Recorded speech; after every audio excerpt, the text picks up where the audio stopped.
Baru saja saya melakukan pengecekan langsung terkait dengan pelayanan mudik yang dilaksanakan oleh PT KAI ya di Stasiun Gubeng. Tadi kita langsung berinteraksi dengan petugas, berinteraksi dengan penumpang untuk mengetahui kondisi terkini.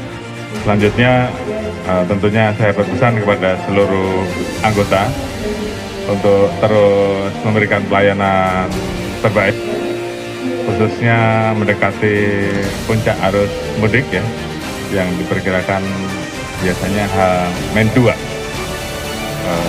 Patroli di sekitar wilayah terminal, termasuk rumah-rumah yang ditinggalkan, dan juga potensi-potensi kerawanan kejahatan yang mungkin terjadi, termasuk beberapa kejadian di tahun sebelumnya, tentunya menjadi evaluasi untuk perbaikan agar tahun ini kita kurangi. Yang jelas pemerintah akan memberikan pelayanan terbaik dan semaksimal mungkin untuk memberikan pelayanan di mudik di tahun 2026 ini, dan tentunya harapannya seluruh stakeholder terkait bersama-sama bersinergi untuk bisa bekerja memberikan pelayanan terbaik untuk masyarakat.